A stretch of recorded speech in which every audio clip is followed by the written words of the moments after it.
경남 지역 최신 이슈를 분석하는 헬로 이슈 토크입니다. 코로나를 벗어나 일상은 회복됐지만 팬데믹 시대에 겪었던 공공의료에 대한 필요성은 도내 지자체의 숙제이자 수건이 됐습니다. 이에 김해시에 최근 좋은 소식이 들려왔는데요. 김해시 서부건강지원센터가 서부보건소로 승격해 올 초 개소하면서 그간 시민들이 바라왔던 서부권 공공보건 의료 서비스 시대가 열렸습니다. 오늘 헬로 이슈 토크에서는 기존의 김해시 공공의료를 담당했던 김해시 보건소와 올 초 개소한 김해시 서부보건소의 두 수장을 모시고 김해시의 공공의료 변화와 발전상의 의견 나눠보겠습니다. 오늘 두 분 나와 계십니다. 김해시 보건소 허목 소장, 김해시 서부보건소 강선희 소장 나오셨습니다. 네, 두 분 반갑습니다. 어서 오십시오. 네, 네, 반갑습니다. 반갑습니다. 먼저 본격적으로 이야기를 나누기 전에 두 분께 축하드릴 일이 있습니다. 네네. 네, 올해 초였죠. 김해시 서부의 보건소가 개소하면서 이 법령 제정이죠. 지역보건법 개정 이후에 전국 50만 이상 인구 기초지자체 중 관내 보건소 2곳을 보유한 최초의 도시가 됐습니다. 감회가 남다르실 것 같은데. 네, 감사합니다. 너무 축하드립니다. 네, 감사합니다. 네. 네, 그러면 먼저 허목 소장님께 한번 여쭙겠습니다. 네네네. 기존에 김해시의 유일한 보건소였죠. 네네. 김해시 모든 공공의료를 담당했던 김해시 보건소장 입장에서 네. 이번 서부보건소 개소의 의미를 어떻게 보고 계신지 한 말씀 부탁드립니다.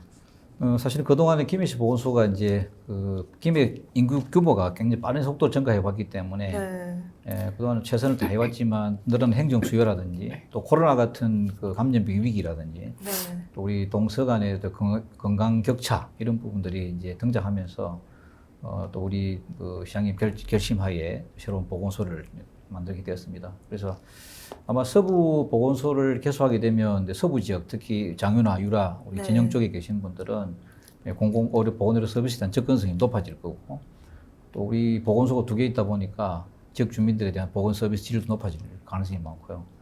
저희들은 그 서부 보건소가 하루 빨리 자리를 잡아서 우리 서부권역의 주민들에게 좀 더 나은 보건의료 서비스 제공될 수 있도록 노력을 해 나갈 생각입니다. 네, 지자체 입장에서도 그렇고 지역 주민의 입장에서도 그렇고 너무 의미가 있는 이번 개소인 것 같습니다. 네, 그러면 강선희 소장님께 축하해서 한 번 더 드리겠습니다. 감사합니다. 서부보건소 소장으로 임명이 되셨죠. 너무 축하드리고요. 소장님으로서 이번 서부보건소 개소의 의미 어떻게 보고 계신가요? 네, 먼저 축하해 주셔서 감사드리고요. 네. 그동안 이제 우리 코로나 팬데믹 상황 때문에 직원들도 고생을 엄청 많이 했고 또 지역 주민들도 고생을 많이 하셨습니다. 그리고 이제 방금 말씀하셨듯이 22년 8월 이후에 법령 개정 이후에 제일 먼저 저희 김해시가 2개 보건소가 된 거는 또 김해시의 행정 능력이라고 또 생각을 합니다. 최초다 보니까. 네, 맞습니다. 그래서 제가 승진하기 전에 서부센터장으로 한 1년 6개월 근무를 했었습니다. 할 때 어떤 코로나 상황이나 이런 부분에서 많은 도움을 드리지 못해서 굉장히 좀 안타까운 부분이 많았는데 사실은 김해시가 공공의료시설이 없지 않습니까? 그런 부분 때문에 시장님도 굉장히 고민을 많이 하셨고 그래서 이제 보건소가 2개가 되면서 동부권역과 서부권역에 좀 더 세심하게 챙길 수 있는 그런 어떤 역할을 하게 된 데 굉장히 큰 의미가 있다고 봅니다. 네. 처음부터 이렇게 인자한 미소를 띠고 계셨는데 아무래도 겹경사가 터지다 보니까 더욱 하루하루가 행복하실 것 같습니다. 감사합니다. 네, 이런 상황에서도 이제 지역 주민들을 어떻게 챙길지를 더 노력하고 계신 거죠? 네, 열심히 하겠습니다. 네, 알겠습니다. 그럼 이번엔 허목 소장님께 여쭙겠습니다. 이 서부보건소가 영유아 특화 보건소죠? 아마 그쪽 컨셉으로 가야 되겠죠. 왜냐하면 젊은 층들이 많으시기 때문에. 네, 그럼 이 부분은 일단 강선희 소장님께 한번 여쭤보고 가겠습니다. 네네. 서부보건소가 영유아 특화 보건소라고 하던데 정확히 어떤 부분에서 그런가요? 네, 이제 서부권역에 특히 장유 1, 2, 3동은 아동이나 영유아 인구가 김해시의 절반 이상을 차지하고 있습니다. 그러다 보니 이제 저희들 민선 8기 홍태용 시장님도 조금 그런 쪽으로 많이 좀 서비스가 제공될 수 있도록 같이 노력을 하자는 주문을 많이 하셨습니다. 그래서 저희들이 그쪽으로 포커스를 많이 맞추고 있고요. 그러면 예를 들면 이제 청소년 성장기 아동을 위한 그 구강보건센터라든지 또는 4 내지 7세 아동을 위한 꿈나무 건강체험관 이렇게 많이 같이 활동하고 같이 체험할 수 있는 이런 프로그램들을 많이 운영을 하고 있고요. 또 이제 임신이나 출산, 육아 부분을 많이 지원을 해야 되기 때문에 그런 부분들에 대해서도 굉장히 많은 개발을 하고 있고 연구를 하고 있고 직원들이 같이 노력을 많이 하고 있습니다. 네, 알겠습니다. 그러면 서부보건소의 프로그램, 이 영유아나 임산부 맞춤 프로그램은 김해시 기존의 보건소보다 많다고 보면 될까요? 그거는 이제 지역별로 저희들이 권역을 나누어서 하는 사업이기 때문에 네. 시보건소나 서부보건소는 다 같이 운영을 하고 있다고 보시면 됩니다. 근데 이제 어쨌든 시민들의 접근성 때문에 권역을 갈라놓은 것이기 때문에 예, 사업은 다 하고 있는데 방금 말씀드렸듯이 서부권역은 특히 젊은 인구가 많다 보니 그쪽으로 프로그램 활용도를 조금 더 높였다 이렇게 보시면 될 것 같습니다. 지역적 특성에 따라서 권역을 구분했다라고. 네, 맞습니다. 알겠습니다. 그러면 이번에는 동부에 있었던 김해시 보건소의 네. 특징도 한번 여쭤볼 텐데요. 네. 특징이 어떻습니까? 특징이라기보다도 이제 김해시 보건소 원래 있던 보건소니까 네. 이제 정책 기능이라든지 네. 어떤 뭐 비전 제시 이런 부분들은 이제 서부보건소 맞추어 가지고 제시해야 역할을 해야 될 거고요. 그리고 이제 우리 시장님께 관심 많으신 분들 시민 건강 주권 문제를 해결하기 위해서 네. 건강 인프라 확충이라든지 다양한 노력들을 하는 이제 역할을 좀 담당해야 된다고 보고, 그 외에도 이제 건강 증진 우리가 시민들이 더 건강하기 위한 환경을 조성하는 사업인데, 예를 들자면 금연이나 절주 운동 또 균형잡 식생활 이런 분들에 네. 대한 이런 영역에 대한 관리를 강화하는 쪽이 되겠고요.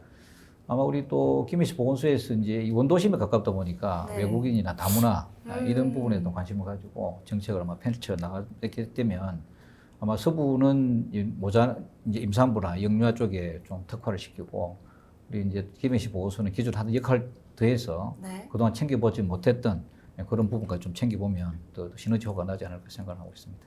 이렇게만 봐도 보건소의 역할이 단순한 진료는 넘어섰다고 이미 볼 수 네네네. 있을 것 같은데 네. 그러면 김해시 보건소를 포함해서요. 네네. 지역 보건소의 역할과 중요성을 한번 짚어주시죠.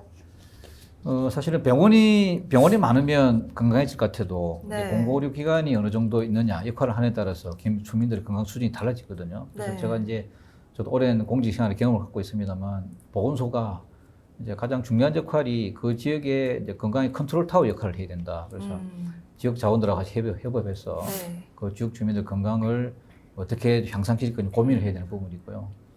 이제 두 번째는 이제 금만성 감염병, 특히 코비드-19 같은 이 사건이 있을 때 공공의학 중심으로 이 사태를 극복해야 되니까 네. 그런 감염병 관리 기능이 굉장히 중요할 것 같고요. 또 그 다음으로 좀 중요한 부분은 이제 시민들이 건강한 분도 건강하지 못한 분도 있고 여러 가지 사회 취약계층이 많기 때문에 네. 의료 취약계층에 대한 일종의 안전망 역할, 세이프티 넷 역할을 해야 되기 때문에 그런 부분도 좀 강화를 해야 될 것 같고요. 그다음 최근에 이제 곧 하두인 이제 건강 증진 기능인데 네. 우리 건강 시민들의 건강 잠재력을 최대한 업시켜서 건강 수명 연장이나 형평성 제고를 하는 그런 역할들이 전체적으로 보건소의 중요한 역할이 아니겠나 생각하고 있습니다. 네, 그런데 이 보건소의 역할 중에서 인구 절벽에 대한 내용도 있더라고요. 보건소가 이제 뭐 요즘은 인구 절벽이라는 부분들이 네. 출생률 자체가 워낙 떨어지고 또 우리가 인구 고령화되면서 고령 사회 고령화되는데 아마 몇 년 전부터 벌써 우리나라 전체 인구는 줄어들고 있고 출산하는 급격히 줄어들고 있기 때문에 인구 절벽이 굉장히 심각한 부분이다. 그런 네. 부분을 해소하기 위해서는 저희들은 이제 모성 쪽이나 난임이라든지 어떤 출산하는 환경을 만들기 위해서 다양한 노력을 하고 있고요. 그래서 우리 모자 보건실에서도 초기 생애 건강관리 사업이라든지 뭐 다양한 사업 엄마들이나 아빠들이나 또 육아를 위한 여러 가지 프로그램도 마련하고 아기들의 어떤 인구 자철적인 향상을 위해서 여러 가지 프로그램 마련하고 있고요. 그 외에도 이제 시청과 협업해서 네. 아기를 많이 낳을 수 있는 환경을 만들기 위한 노력을 다양한 노력들을 하고 있다고 말씀드리겠습니다. 네, 이렇게 들어보니까 보건소의 중요성이 더 피부로 와닿는 것 같은데요. 네네네. 그 중에서도 마지막에 말씀해주셨던 인구 절벽, 네. 저출생 관련해서 이를 더 알리기 위해서 서부보건소에서 올해 중요한 잔치를 열었다고 하던데요. 네, 4월 10일이었습니다. 보건소에서 100일 잔치를 치렀다던데 굉장히 이색적인 것 같습니다. 네. 어떤 일이었나요? 아마 보건소에서 100일 잔치를 한 거는 전국에서 아마 처음일 것 네. 같습니다. 네. 방금 이제 아기도 100일이 한 번밖에 없지만 저희도 개소 100일은 한 번밖에 없기 때문에 네. 예, 같이 모아서 한번 어떤 그런 좋은 의미의 행사를 한번 해보자라고 했고요. 네. 그리고 지금 방금 우리 말씀하셨듯이 인구 절벽 시대에 아기를 만나기가 너무 힘들잖아요. 네. 그래서 그런 자리에서 아기를 같이 만나면서 우리 서부보건소가 특히 영유아 특화보건소라는 이런 어떤 의미를 좀 알려드리고 시민들과 항상 같이 있다는 어떤 그런 믿음을 드리기 위해서 홍보 차원의 행사이긴 하지만 정말 의미 있는 행사였다고 생각을 합니다. 네, 보건소랑 같은 나이인 아기들, 100일을 맞은 아이들을 같이 잔치를 열어주신 거죠? 네, 맞습니다. 그날 저희들이 이제 섭외를 해보니까 네. 같은 날 100일이 되는 아기가 김에서 3명이 있더라고요. 아, 세 네, 명이나 3명이 있었나요? 있었는데 네. 2명은 이제 개인 사정상 참석을 못 하시겠다 하셨고 1명이 다행히 참석을 하겠다고 네. 해서 참석을 했는데 그 아기도 또 그날 행사의 의미를 알았는지 너무 의젓하게 하루 종일 행사에 진행을 협조를 많이 해줘가지고 네. 잘 진행을 하게 되었습니다. 이제는 김해시 두 보건소의 역할을 한번 자세히 더 살펴보겠습니다. 아까 전에 허목 소장님께서도 말씀을 네네네. 해주셨다시피 네. 보건소의 중요한 역할 중 하나가 감염병을 미리 네네네. 예방하는 건데요. 맞습니다. 최근 코로나가 거의 끝나간다, 이제 엔데믹 시대가 접어든다 이런 네네. 말이 나오고 있는 만큼 네. 더 중요해진 역할인 것 같습니다. 이 감염병 하면 또 예방접종으로 이어질 수밖에 없는데 지금 시민들의 예방접종률은 어떤가요? 사실은 예방접종 우리가 4월 마지막 주를 이제 세계 예방접종 홍보 주간으로 이제 설정해서 여러 가지 일들을 하고 있는데요. 네. 아마 우리 코비드-19 사태를 겪으면서 이제 이 예방접종이 얼마나 중요한지 아마 피부로 느꼈을 겁니다. 그래서 우리나라의 통계에 의하면 이제 코비드-19 접종으로 한 12만에서 15만 명 정도의 어떤 생명을 구했다 이렇게 보고가 있는데 예방접종은 코비드-19뿐만 아니라 네. 다양한 감염병 예방의 최고의 예방 수단이기 때문에 예방접종 유지해야 되는데 이 감염병에 수많은 감염병이 있지 않습니까? 그래서 네. 영유아 예방접종도 있고 뭐 폐렴 접종 모든 접종이 있는데 우리 김해는 영유아 예방접종은 전국 수준 유지하고 있고 꾸준히 유지하고 있기 때문에 특별히 문제가 안 됩니다만 우리 독감이라든지 폐렴 특히 이제 우리 코비드-19의 1, 2차 접종은 좀 뛰어났습니다만 3, 4차 특히 이가 백신 접종률이 굉장히 저조했기 때문에 아마 이러한 부분들은 이제 저희들이 차기 백신이 나올 때까지 다양한 노력을 통해서 예방접종에 대한 이미지 개선이라든지 인식 개선이라든지 네. 또 장차 새로운 백신이 나왔을 때 최대한 많은 분들이 백신에 접근할 수 있도록 다양한 노력들을 해나가야 될 것으로 생각하고 있습니다. 네, 알겠습니다. 예. 또 김해시 보건소를 찾는 분들 중에 노년층이 굉장히 많다 보니까 네네네. 예방접종률을 올리기 위한 홍보도 굉장히 중요할 것 같습니다. 네네. 홍보 계획은 어떠십니까? 우리 폐렴 접종률도 이제 굉장히 중요한 게 어르신들의 주로 사망 원인 3, 4위 정도가 폐렴이거든요. 네. 폐렴인데 이 폐렴 접종을 잘 마치게 되면 우리 지역 주민의 어떤 건강 수명이라든지 평균 수명이 높아지는 결과가 있기 때문에 굉장히 신경 써야 할 부분이고 저희들은 이제 폐렴 접종 제고를 위해서 기존의 어르신들 미접종자 직 전화를 드린다든지 네. 특히 요양병원 시설에 입소해 계신 분들은 정보를 접하 못하면 접종을 못하기 때문에 그분들에게 미접종 정보를 서로 공유하고 알려서 많은 분이 접종할 수 있도록 하고요. 그다음에 이제 위탁 기관하고 의료계 협업을 통해 가지고 환자 진료 시나 그 적기 최적의 접종을 할 수 있도록 최대한 홍보를 해나갈 예정이고 특히 네. 이제 어르신들은 문자로 보내더라도 문자 수신율이 굉장히 낮거든요. 그쵸. 그래서 이제 가능한 한 자녀분들, 기업 우리 젊은 부청들한테 부모님 접종이 얼마나 중요한지 한번 네. 챙겨보실 수 있도록 다양한 캠페인들을 준비를 하고 있습니다. 네, 알겠습니다. 그러면 이제 서부보건소에 대해 예방접종에서도 얘기를 나눠보겠습니다. 이렇게 예방접종에 있어서 노년층과 영유아 특화 보건소에서는 좀 맞는 층이 다르기 때문에 홍보 방법도 다르지 않을까 싶은데요. 일단 예방접종 놓는 모습만 봐도 영유아한테 놓는 의사분은 막 재롱을 떠시기도 하고 막 노래를 부르시기도 하고 하시더라고요. 이것도 다른 만큼 예방접종 홍보 방안도 다른 걸 계획하고 계실 것 같습니다. 어떤 방안이 있나요? 네, 접근 방법을 이제 조금 달리 하고 있는 부분이 있긴 한데요. 네. 이제 저 김해시에서는 임신부터 출산까지 임산부 관리를 쭉 계속해서 하고 또 출산을 하게 되면 예방접종 수첩을 만들어서 시기별로 계절별로 접종해야 되는 걸 다 안내를 하고 교육을 해서 보내드립니다. 네. 이제 그렇게 하고 있지만 이제 또 놓칠 수 있는 부분이 있어서 시기적으로 이제 필요할 때는 문자를 보내거나 또는 저희들은 이제 SNS 활동을 좀 많이 하고 있습니다. 맘카페 또는 진영 같은 경우는 카페 또 카페 이런 젊은 층 엄마들이 많이 모이는 네. 카페들이 있습니다. 거기 이제 직접적으로 정보 공유를 하고 같이 이제 그 상담을 할 수 있는 그런 코너들을 만들어서 운영을 하고 있는데요. 이제 그런 게 효과가 좀 큰 것 같고, 그리고 또 이제 저희들이 이제 어린이집 연합회하고 유치원 연합회에 임원들을 모셔다가 간담회를 실시를 했습니다. 그렇게 하니까 이제 또 그렇게 연합회를 통해서 홍보할 수 있는 방법들을 많이 또 정보 공유를 할 수 있게 됐거든요.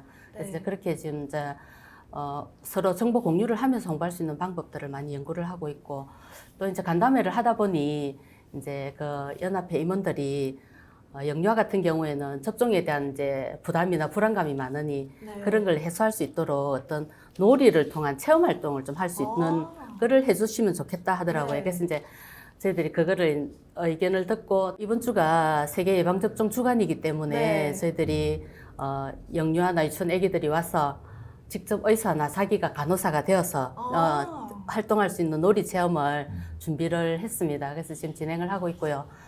또 이제 간담회를 하다 보니 부모님에 대한 교육을 좀 많이 원하시더라고요. 네. 그래서 이제 그 부분은 저희들이 지금 바로 추진을 하려고 준비를 하고 있습니다. 그렇게 이제 소통이나 어떤 뭐 아기들 접종은 아기 보고 이야기할 수 없으니까 네. 부모나 협회나 이제 카페나 이런 걸 통해서 계속 소통을 하면서 정보 공유를 하고 있습니다. 현재 김해시는 김해 공공의료원 설립을 추진 중인데요. 네. 이게 오랫동안 수건이었기 때문에 기쁜 소식이긴 하지만 네. 헬로 이슈토크에서도 얼마 전에 이 부분을 다뤘는데 네네. 공공의료원 설립까지는 최소 4년 이상은 걸릴 거라고 보더라고요. 그럼 이제 그 기간 동안 계속 의료 공백기에 놓일 수밖에 없을 것 같은데 이 시기에 김해시 두 보건소의 역할이 굉장히 클 것 같습니다. 그래서 동부권 김해 시민들에게 김해시 보건소 운영에 대한 각오 한 말씀 부탁드리겠습니다. 의료 공백기를 하면 좀 말은 어색하긴 한데 네. 어쨌든 이제 공공의료원이 지금 현재 없다 보니까 여러 가지 사실 문제가 많았죠. 왜냐하면 인구 50만 이상 도시에 공공보건의료기관이 없는 지역은 사실 김해시가 유일하거든요. 유일한데 이게 부산에 위성적으로 있다 보니까 아마 그런 문제가 제기된 것 같은데 아마 이런 공공의료원이 왜 필요하냐 이런 부분에 대한 논란이 있을 수도 있습니다. 네. 왜냐하면 그러나 이제 이 김해시가 상급종합병원이 없고 또 중증 심내관 환자에 대한 어떤 대처 능력이 굉장히 부족한 지역이 하나이기 때문에 상급종합병원이 또 굳이 뭐 들어오게 된다면 물론 특화된 공공의료원이 필요하겠지만 그런 부분도 같이 포괄해야 되고 특히 우리 소아나 또 분만이나 우리 특수한 경우 이제 특수 의료 이런 부분들이 네. 위중적 의료 부분을 해소하기 위한 공공의료가 이제 해결돼야 되겠죠. 그러나 이제 그게 단시간에 이루어질 것이 아니기 때문에 저희 보건소는 가능한 한 이제 건강정진 사업이나 예방 사업을 통해서 의료로 인한 불편함이 생기지 않도록 최선을 다할 생각이고 특히 의료계나 또 부산 인근 지역에 상급 종합병 연계를 해서 시민들 불편함이 없도록 최선의 네트워크를 만들 예정입니다. 네, 알겠습니다. 계속해서 기대하겠습니다. 네네, 노력하겠습니다. 네, 그러면 이번에 서부권 김해 시민들에게는 사실상 너무나 기다려온 보건소 개소였을 것 같은데 따라서 기대하는 바가 굉장히 클 것 같습니다. 근데 아쉽게도 강선희 서부소장께서는 올 6월이 정년이시라고요? 네, 맞습니다. 네, 조금 아쉬울 것 같은데 정년 퇴직 전까지 어떻게 보건소를 운영할 계획이신지 한 말씀 부탁드립니다. 네, 뭐 제 개인적으로는 아쉬울 수 있겠지만 네. 우리 허목 소장님도 계시고 또 유능한 우리 과장님이나 팀장님들이 많으셔서 네. 뭐 업무는 더 잘 할 것으로 기대하셔도 될 것 같습니다. 이제 아까 말씀드렸듯이 서부 쪽은 영유아 특화 사업을 지금 많이 주문을 하고 있기 때문에 시민들의 기대에 어긋나지 않도록 그런 어떤 서부 보건소가 영유아 특화 사업의 어떤 밑거름이 될 수 있도록 충분히 제가 노력을 하고 또 시민들이 언제든지 이용할 수 있는 그런 친정 같은 보건소, 또 내 집 같은 보건소 네. 이렇게 분위기를 만들고 싶은 게 제 희망이기 때문에 그렇게 좀 쉽게 접근할 수 있는 그런 보건소를 만들어 가도록 최대한 노력을 하고 가도록 하겠습니다. 네, 알겠습니다. 두 분 친근하게 보건소 잘 운영해 주시기 바라겠습니다. 네. 오늘 말씀 고맙습니다. 네, 감사합니다. 지방도시의 인구 감소와 노령화가 진행되면서 전형적인 인구 정책이 쏟아져 나오고 있는데요. 그 돌파구의 시작은 가장 단순한 건강한 삶을 누리기 좋은 도시라는 것이 중론입니다. 올해부터 시작된 김해시의 두 곳 보건소의 연착륙이 김해시가 건강한 삶을 누리며 살기 좋은 도시로 가는 첫 단추가 되길 기대하며 오늘 헬로 이슈 토크는 마무리하겠습니다. 오늘 방송은 헬로티비 뉴스 공식 홈페이지에서 다시 보실 수 있습니다. 시청해주신 여러분 고맙습니다.